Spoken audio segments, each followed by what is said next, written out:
అసలు కర్ణుడు కల్కిలో అవసరమా? మహాభారతంలో మోస్ట్ పవర్ఫుల్ క్యారెక్టర్స్ లో ఒక క్యారెక్టర్ అయిన అశ్వత్థామ క్యారెక్టర్ ఉండంగా ఇంకా ప్రభాస్ క్యారెక్టర్ గా కర్ణుడిని అయితే ఎందుకు చూపించారు అనే క్వశ్చన్ అయితే అందరిలో ఉంటుంది. ఇప్పుడు కల్కి మూవీలో కర్ణుడి క్యారెక్టర్ ఎందుకు వచ్చింది, అసలు దానికున్న ప్రాముఖ్యత ఏంటి, అలాగా రావడానికి కొన్ని రీజన్స్ అయితే చూద్దాం. ఇక మొదలెడదామా?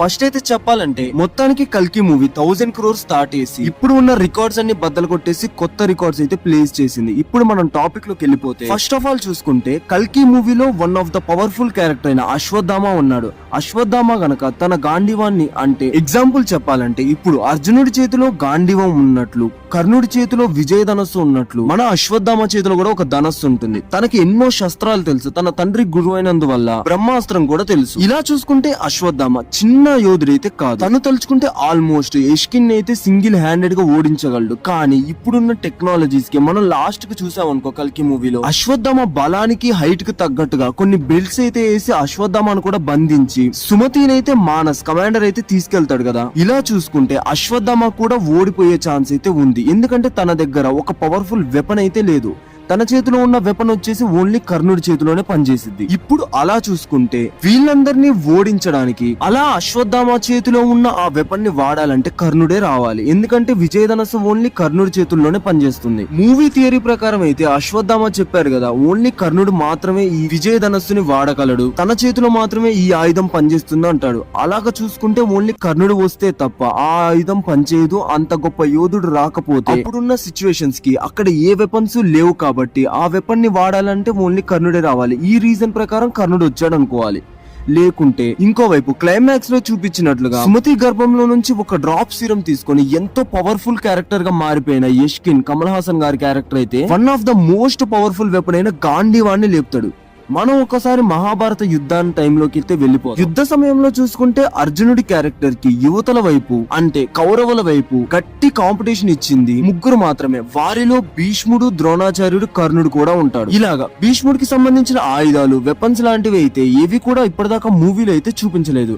దాంతో పాటే ద్రోణాచార్యుడికి సంబంధించిన ఆయుధాలు, వెపన్స్ కూడా ఏవి మూవీలో ఆనవాళ్లతో సహా ఏమీ చూపించలేదు. కాబట్టి ఇంటర్వెల్ తర్వాత రివీల్ అయిపోయిన కర్ణుడి ఆయుధం గురించి ఇన్ఫర్మేషన్ ని బేస్ చేసుకొని కర్ణుడి క్యారెక్టర్ ని అయితే దింపారని చెప్పుకోవాలి. ఇంకోవైపు చూస్తే యష్కిన్ ని ఓడించాలి అంటే ఇప్పుడు యష్కిన్ చేతిలో గాంధీవం ఉందంటే అర్జునుడి ఆల్మోస్ట్ శక్తులన్నీ కూడా ఆ గాంధీవానికి ఉంటాయి. దాన్ని ఓడించాలంటే భీష్ముడు, ద్రోణాచార్యుడు ఆగిపోయారు. అంటే వాళ్ళకి సంబంధించిన ఏవి గుర్తులైతే లేవు కాబట్టి ప్రస్తుతానికి మూవీలో కర్ణుడికి సంబంధించిన ఆయుధం కూడా ఉంది కాబట్టి కర్ణుడి క్యారెక్టర్ వచ్చిందని చెప్పుకోవాలి. మనం మహాభారత యుద్ధంలో చూసామంటే కర్ణుడికి అర్జునుడికి జరిగినట్లు యుద్ధం ఎవరికీ జరగలేదు. యువతల వైపు అర్జునుడు దిగాడంటే అవతల వైపు కర్ణుడు దిగాల్సిందే అన్నట్లుగా యుద్ధం జరుగుతూ ఉంటుంది. అలాగా కమల్ హాసన్ అవతల గాంధీవాన్ని అందుకుని ఉన్నాడు. అంటే కమల్ హాసన్ క్యారెక్టర్ లో కాసేపు అర్జునుడిని ఊహించుకున్నారంటే యుద్ధంలో అర్జునుడు అవతల వైపు ఉన్నాడంటే సిద్ధంగా ఉండేది యుద్ధానికి కర్ణుడు మాత్రమే. ఇది మహాభారతం చూసిన ప్రతి ఒక్కరికి తెలుస్తుంది. ఇప్పుడు మీ అందరికి ఒక డౌట్ అయితే వస్తుంది, అదేంట్రా అర్జునుడిని భీష్ముడు, ద్రోణుడు ఓడించలేడా అంటే వాళ్ళు క్లియర్ కట్ గా ఓడించగలరు.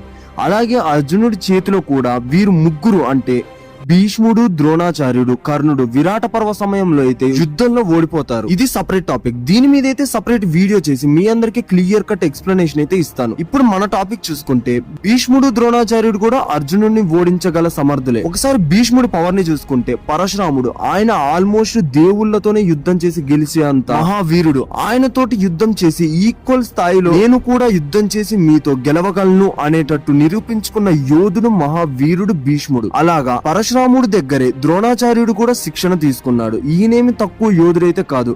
అలా చెప్పుకుంటే అర్జునుడికి గురువుగా ఇచ్చింది కూడా ద్రోణాచార్యుడే. ఆయన దగ్గర శిష్యరికం చేసి ఆయన్ని ఓడించగలడు అంటే ఓడించగలడు. కానీ కొన్ని సర్కమ్స్టాన్సెస్ లో ద్రోణాచార్యుడు కూడా అర్జునుడిని ఓడించగలడు. ఒకసారి మహాభారత యుద్ధాన్ని చూసుకుంటే మనం కొన్ని రోజులు పాండవ సైన్యాన్నంతా కూడా కుదిపేశాడు ద్రోణాచార్యుడు. తన కొడుక్కి ఇచ్చిన మాట ప్రకారం కౌరవుల వైపు ఉంటూ వారి సైన్యాన్నంతా కూడా ముందుకు నడిపిస్తూ చక్రవ్యూహాన్ని పన్ని పద్మవ్యూహంలోకి అర్జునుడి కుమారుడైన అభిమన్యుణ్ణి దింపి చంపేసిన వారిలో ద్రోణాచార్యుడు కూడా ఒకడు. ఇప్పుడు మనకి ద్రోణాచార్యుడు అర్జునుడిని ఓడించగలడు, దాంతో పాటే భీష్ముడు అర్జునుడిని ఓడించగలడు. ఇదైతే అర్థమైంది కదా.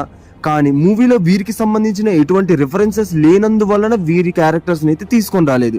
అలాగే కర్ణుడికి సంబంధించిన విజయ ధనస్సు అయితే ఉంది కాబట్టి దాని ప్రకారం అయితే దీన్ని తీసుకొచ్చారని కూడా చెప్పొచ్చు. ఇలాగ కర్ణుడి క్యారెక్టర్ ని ఇంకో రీజన్ లాగా కూడా ఎంట్రీ చేశారు. ఇప్పుడు ఇంకొక థర్డ్ రీజన్ చూసుకున్నామంటే ఆడియన్స్ రియాక్షన్. ఇప్పుడు ఇండియాలో మహాభారతం అంటే చాలా మంది అంటే 100లో 80 మంది డ్రామా కంటే కూడా యుద్ధాన్ని ఎక్కువ చూస్తూ ఉంటారు. 20 మంది మాత్రమే మహాభారతంలో ధర్మం అధర్మం, న్యాయం అన్యాయం, ఎవరి చరిత్ర ఎలాంటిది, ఎవరి పుట్టుక మరియు ఎవరి మరణం ఎలా జరిగిందనేది మహాభారతంలో తెలుసుకున్న వాళ్ళు చాలా తక్కువ మంది. ఇలాగా 100లో 80 మంది కూడా యుద్ధాన్ని ఇష్టపడతా ఉంటారు. అందులోనూ మహాభారత యుద్ధాన్ని అయితే పూర్తిగా చదివితే లేకుంటే ఇలాగా ఇన్స్టా, యూట్యూబ్, ఫేస్బుక్ లలో వీడియోలు చూసినా కూడా అర్జునుడు వర్సెస్ కర్ణుడు అనే ఒక చిన్న బిట్ అయితే మైండ్ లో ఉంటుంది. సినిమాలో ఇప్పుడు కల్కి అవతారం వచ్చినా అంత రెస్పాన్స్ వచ్చేది కాదేమో. ఒక విధంగా చూస్తే రెస్పాన్స్ కోసమైనా కూడా కర్ణుడి క్యారెక్టర్ ని దింపారని చెప్పొచ్చు. ఎందుకంటే మనం చూస్తూ ఉంటాం యూట్యూబ్ లలో, ఇన్స్టాలలో ఫ్యాన్ వార్స్ బాగా జరుగుతాయి.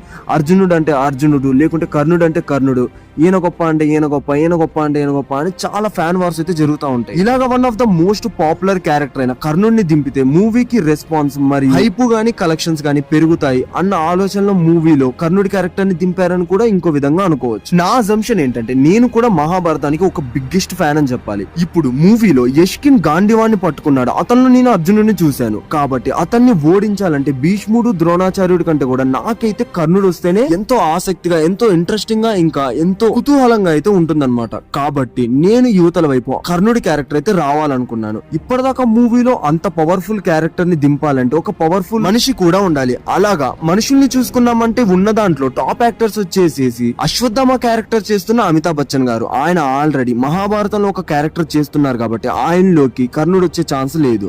ఇంకోవైపు చూసుకుంటే మూవీకి టాప్ లీడ్ అయిన ప్రభాస్ గారు. ఇప్పటిదాకా ప్రభాస్ గారు అంటే ఎంతో అభిమానంతో చూశారు. ఇప్పుడు కర్ణుడు అంటే ఎంత అభిమానం ఉందో ఆల్మోస్ట్ అందరికీ తెలిసిందే. అదే ప్రభాస్ గారు కర్ణుడి క్యారెక్టర్ చేస్తే ఆడియన్స్ నుంచి మంచి రెస్పాన్స్ వస్తుందని కూడా డైరెక్టర్, ప్రొడ్యూసర్స్ ఆలోచించవచ్చు. ఆ విధంగా కర్ణుడిని దింపుండొచ్చు. నా అజంప్షన్ లో అయితే నేనైతే ప్రభాస్ లో కర్ణుడిని చూసి ఫుల్లీ సాటిస్ఫైడ్ అయిపోయా. ఇక క్లైమాక్స్ లో వచ్చే ఆ డైలాగ్ ఆలస్యమైందా ఆచార్యపుత్ర, ఆ డైలాగ్ అయితే నేను గొంతు పోయేలా గరిచాను. నేనే కాదు, చూసిన ప్రతి వారిలో ప్రతి 10 మందిలో 9 మంది కూడా అరుస్తూనే ఉంటారు. మహాభారతాన్ని చూడాలని ఇన్ని రోజులు ఉత్సాహపడిపోయి ఇప్పుడు మహాభారతాన్ని చూస్తే ఎలా ఉంటుందో రెస్పాన్స్ ని మీకే వదిలేస్తున్నా. ఇంకా కల్కి పార్ట్ 2 లో కూడా కొన్ని గూస్ బంప్ సీన్స్ అయితే ఉండొచ్చు. ఎలా చెప్పాలంటే ఇప్పుడు కల్కి క్లైమాక్స్ లో అవతల వైపు అర్జునుడు వేసిన బాణానికి కర్ణుడి రథం 10 అడుగులు వెనక్కి వెళ్ళిందని అర్జునుడు మిడిసిపడుతూ ఉంటాడు, అంటే గొప్ప చెప్పుకుంటా ఉంటాడు. అయితే యువతల వైపు నార్మల్ మనిషి అంటే కవచ కుండలాలు కూడా ఏం లేవు అప్పుడు కర్ణుడికి. అంత పవర్ఫుల్ క్యారెక్టర్ కూడా కాదు ఆ టైం కి అయితే. నార్మల్ గా వేసిన బాణానికి అర్జునుడి రథం 2 అడుగులు వెనక్కి వెళ్ళింది.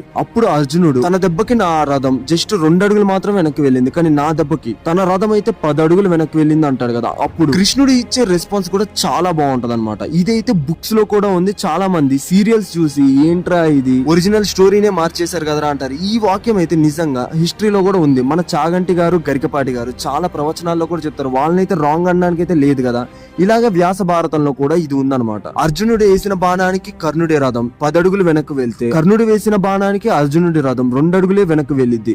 అప్పుడు కర్ణుడికి కృష్ణుడు ఇచ్చే ఎలివేషన్ ఎలా ఉంటుందో తెలుసా? తన రథాన్ని అగ్నిదేవుడు ఇచ్చిన వరం, అలాగే తన చేతిలో ఉంది బ్రహ్మదేవుడు చేసిన మోస్ట్ పవర్ఫుల్ గాంధీవం. దీంతో పాటు మెయిన్ గా ఆ రథం మీద భూమి మీదే అందరికంటే బలవంతుడు, మనందరికి ఎంతో ఇన్స్పిరేషనల్ క్యారెక్టర్ హనుమంతుడు ఉంటాడు. ఇంకా ఫైనల్ గా చెప్పాలంటే ముల్లోకాల్ని నడిపించే నాదుడు ఒకే ఒక్కడు మన కృష్ణుడు, అంటే విష్ణుదేవుడు పరబ్రహ్మ, ఆయనే అంతా. ఇంకా ఇలాగా ఇన్ని గొప్ప గొప్ప వస్తువులు, మనుషులు ఉన్న తర్వాత కూడా రథాన్ని 2 అడుగులు వెనక్కి నెట్టాడంటే కర్ణుడి యొక్క క్యాపబిలిటీ ఏంటో చూసుకో అని కృష్ణుడు అర్జునుడితో చెప్తాడు. ఇదైతే నిజం. చాలా వ్యాసాల్లో, బుక్స్ లో చాగంటి గారు, గరికపాటి గారు కూడా చెప్పారు. దీన్నైతే సీరియల్ అని ట్రోల్ చేయకండి ఎవరు కూడా. ఇది మ్యాటర్. ఇలాగా కర్ణుడి క్యారెక్టర్ ని మూవీలోకి తీసుకొని రావడానికి 3 రీజన్స్ అయితే చూసాం. ఇక మూవీకి పార్ట్ 2 అయిన కల్కి యూనివర్స్ లో సెకండ్ పార్ట్ కల్కి 2 లో కొన్ని గూస్ బంప్ సీన్స్ కూడా చెప్పాం కదా. అవేంటంటే ఇప్పుడు కర్ణుడి రథచక్రం భూమిలో కుంగిపోయినప్పుడు కర్ణుడు రథచక్రాన్ని లేపడానికి ఎంతో ట్రై చేస్తాడు, కానీ చక్రం బయటికి రాదు, కానీ భూమి 4-5 అడుగులు అయితే పైకి లేస్తుంది.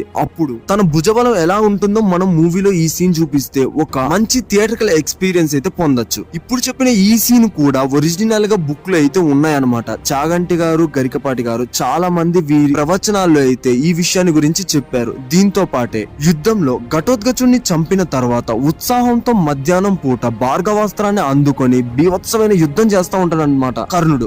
ఆ రోజు ఏకంగా అర్జునుడు కూడా కర్ణుడిని చూసి ఈ రోజు యుద్ధంలోకి మనం వెళ్ళకూడదు అనమాట, ఈ రోజు యుద్ధంలోకి వెళ్తే నన్ను చంపినా చంపేస్తాడని యుద్ధానికి వేరే వైపుగా రథాన్ని తీసుకెళ్లమని కృష్ణుడికి అయితే చెప్తాడు అర్జునుడు. ఈ విషయాన్ని అయితే రీసెంట్ గా మనం బాగా ట్రెండ్ అవుతుంది అనమాట ఇన్స్టాలో, యూట్యూబ్ లో. చాగంటి గారు చెప్పిన ఒక ప్రవచనంలో అయితే ఉంటుందన్నమాట. ఆయన చెప్పారంటే ఖచ్చితంగా అది కరెక్టే. ఎందుకంటే ఆయన కర్ణుడికి సపోర్ట్ చేయడు, అర్జునుడికి సపోర్ట్ చేయడు, భీష్ముడికి, ద్రోణాచార్యుడికి ఎవరికి సపోర్ట్ చేయడు. ఆయన ధర్మం ఎటుంటే అదే చెప్తాడు. నేనైతే వీళ్ళ ప్రవచనాల్ని బాగా ఫాలో అవుతా. అండ్ బుక్స్ కూడా ఆన్లైన్ లో చాలా తక్కువ రేట్ కే ఉన్నాయి. అర్జెంట్ గా బుక్ చేసుకొని చదివేసేయండి. బుక్స్ చాలా బాగుంటాయి. భగవద్గీత చదివినా కూడా చాలా తెలుస్తుంది. ఇలాగా కొన్ని సీన్స్ అయితే చాలా ఇంట్రెస్టింగ్ సీన్స్ అయితే పార్ట్ 2 లో ఉండాలని కోరుకుంటున్నా. ఒకవేళ ఉంటే మాత్రం మంచి థియేటర్కల్ ఎక్స్పీరియన్స్ అయితే వస్తుందన్నమాట. ఇలాగా మొత్తానికి మహాభారతాన్ని అయితే సినిమాల్లోకి తీసుకొచ్చేశారు. ఎప్పటి నుంచో కోరుకుంటున్న కోరికని అయితే ఇప్పుడు నెరవేర్చారు మనోళ్ళు.